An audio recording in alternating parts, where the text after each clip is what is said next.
Nama saya kalau KTP Magdalena Taslim. Karena saya Selim kan. Tapi saya dikenal di sini Ibu Daki. Magdalena Daki. Daki itu Marganias. Marganias Daki itu. Karena dulu memang kita dikasih Marganias ini. Nggak tahu kita keturunan kita dulu memang kita semua bukan asli semua kan. Jadi keturunan kita ada dari Nias juga. Jadi namanya ke sukunya Daki. Nah, jadi makanya saya pakai juga Daki. Tapi yang asli di KTP Magdalena Taslim. Lahir di Pulau Telok, Nias Selatan, tahun 45. Papa saya Katolik, dia memang sekolah Katolik di Padang papa saya. Tapi setelah dia pulang di kampung, kayaknya dia enggak ke gereja. Tahun 65 saya dibaptis dan semua keluarga kita dibaptis tahun 65. Sama tahun 65 dibaptis, setelah itu ya semua keluarga Katolik gitu. Jadi keluarga saya sama saudara semua 100% Katolik. Setelah saya merantau tahun 81, tinggal kontrak di Permang 1 Gang 11. Sama makanya sejak awal saya datang saya sudah kenal dengan Ibu Beni. Ya, setelah itu saya kan paroki Pademangan kan. Waktu itu ketua lingkungan Pak Artoyo. Waktu itu ketua lingkungan Pak Artoyo. Saya kan juga nggak tahu apa-apa. Pak Artoyo yang datang mengunjungi di rumah, bahwa dia kasih tahu saya bahwa saya harus ikut lingkungan. Maka dari itu mulai saya ikut lingkungan. Saya di paroki ikut kegiatan legio. Karena saya ikut di legio itu kan memang waktu saya datang di Jakarta ini saya susah lah gitu ya kan. Jadi waktu saya ikut legio saya banyak melihat pengalaman hidup orang. Jadi saya bukan saya bandingkan. Jadi saya ikut legio ini sangat memberikan kekuatan dan semangat iman sama saya. Karena saya banyak melihat orang banyak yang lebih susah dari saya. Begitu. Benar-benar serius. Dulu kan kita selalu berkunjungan ke tempat sana tuh. Yang mau Pademangan 4 sana lewat lagi dulu. Tempat Pak Ali itu. Nah, dulu kan masih rawa-rawa. Orang masih tidur di balai-balai gitu. Dalam hati saya, wah, kita ini kayaknya ya bersyukur. Walaupun susah-susah, tetapi orang banyak lebih susah dari kita. Makanya tambah menguatkan iman kita. Maka kita sadar begitu. Orang ada yang 10 anak, tapi satu pun tidak ada anak di dia. Ya kan? Nah, kita antar kasihan amat. Kadang-kadang, ya bukan kita, kadang-kadang ya nggak terurus. Ada kadang-kadang, ya merasa kasihan nggak terurus. Makanya itulah yang menguatkan iman kita. Jadi, wah, bukan saya bilang, saya senang di legio begitu. Kunjungi orang yang sakit, yang pokoknya orang yang susah-susah lah. Dulu antar komuni sama pastor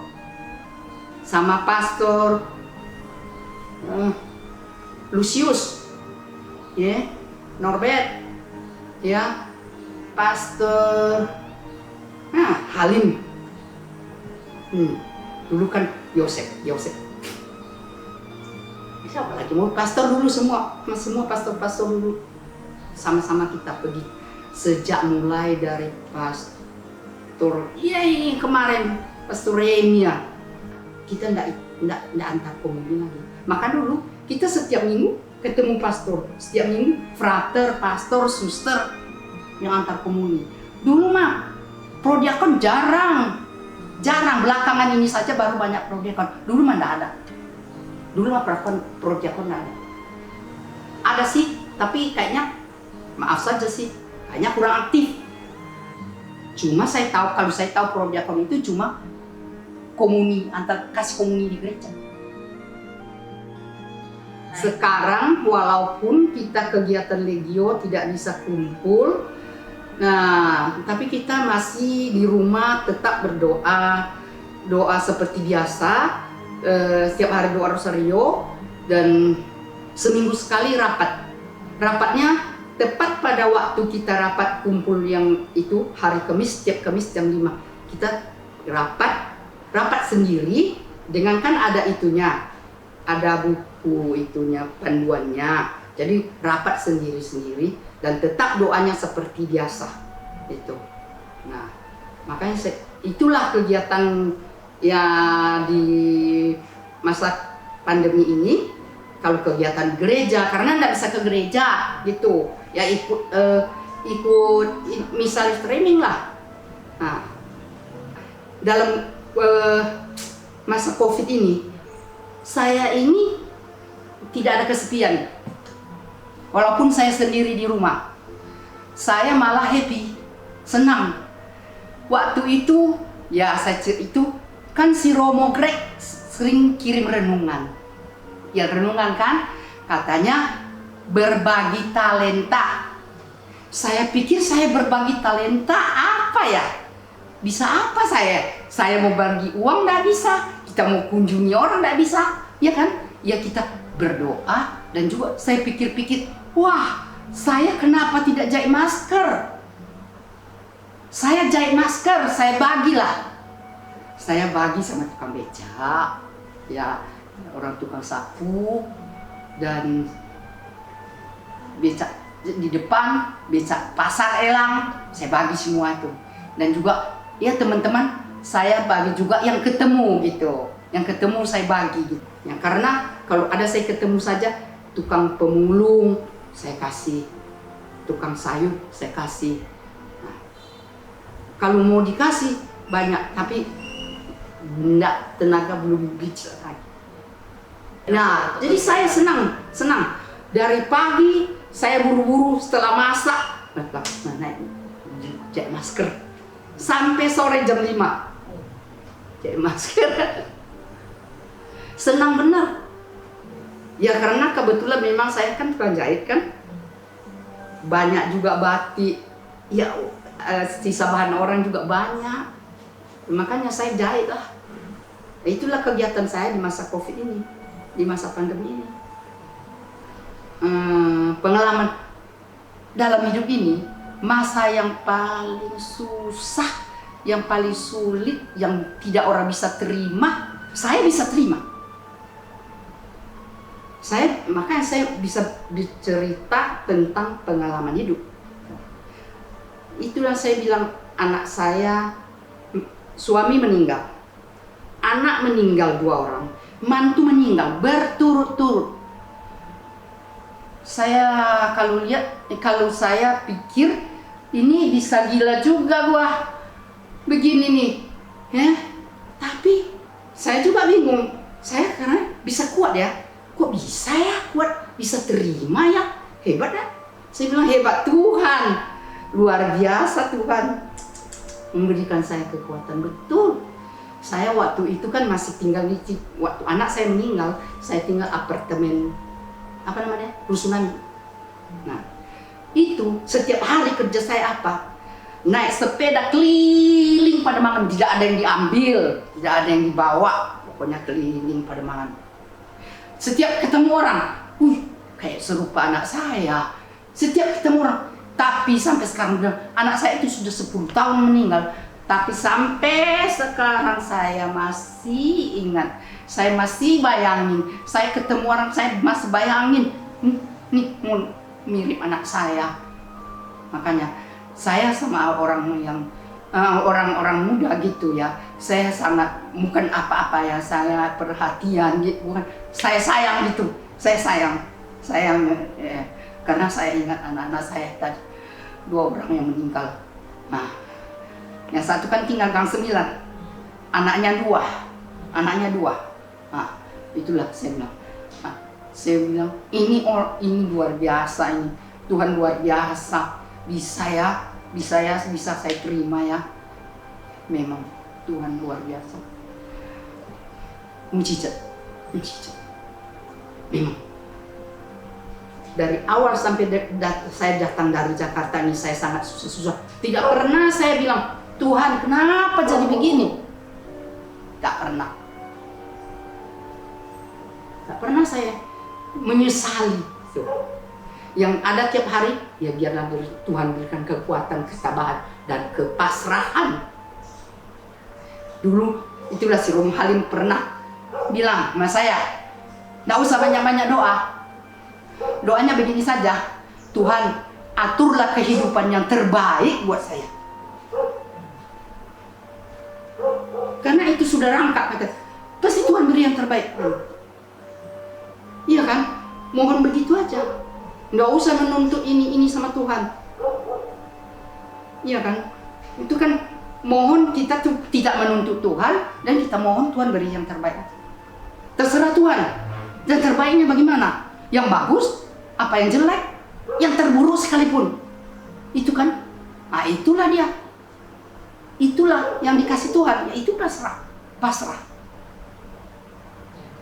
Nah, ada lagi yang paling saya luar biasa. Tahun 19 kemarin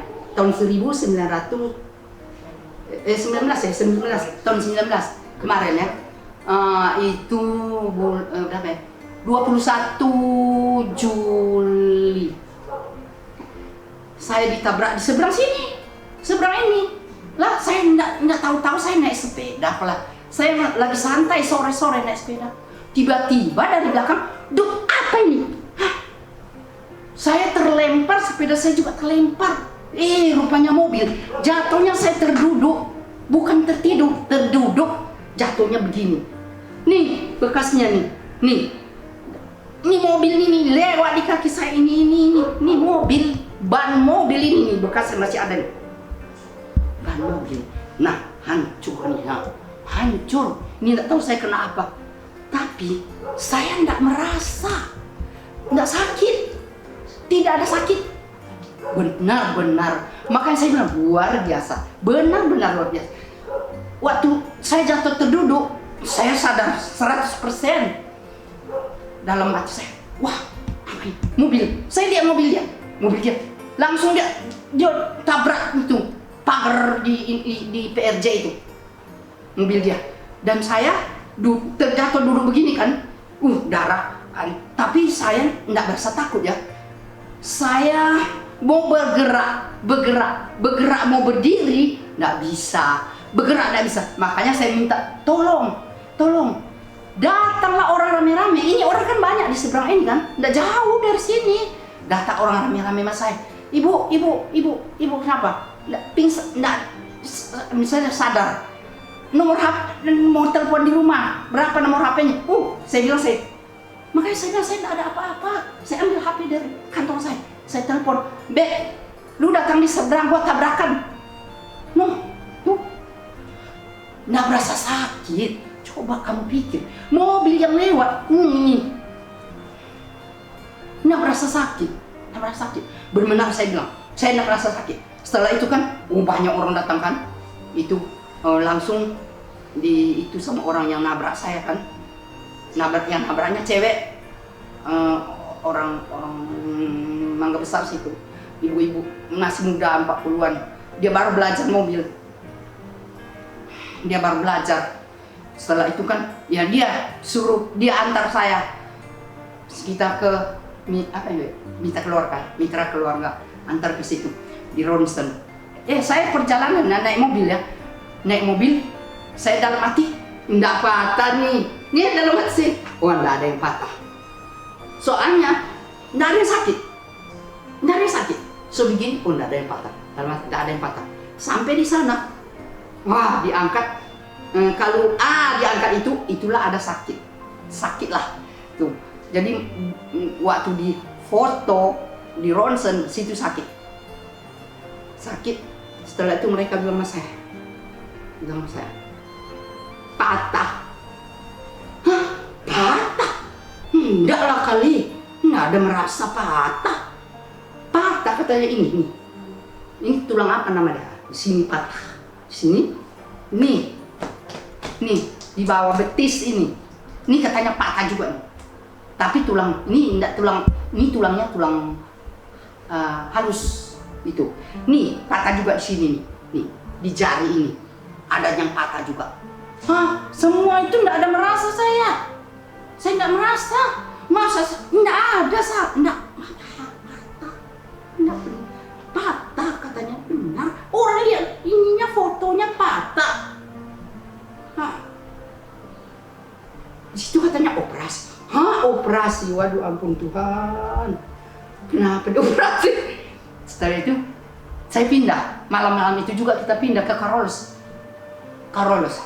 Memang si dokter lihatlah. Dokter apa? Endrotomo lihat. Oh, iya benar patah katanya. Tapi patahnya tidak bergeser. Jadi patahnya begini, patah memang iya, tapi tidak bergeser begini. Jadi patah tapi tetap dia begini. Jadi tidak perlu operasi. Puji Tuhan, tidak perlu operasi. Tidak perlu operasi. Jadi saya di rumah sakit itu setengah bulan.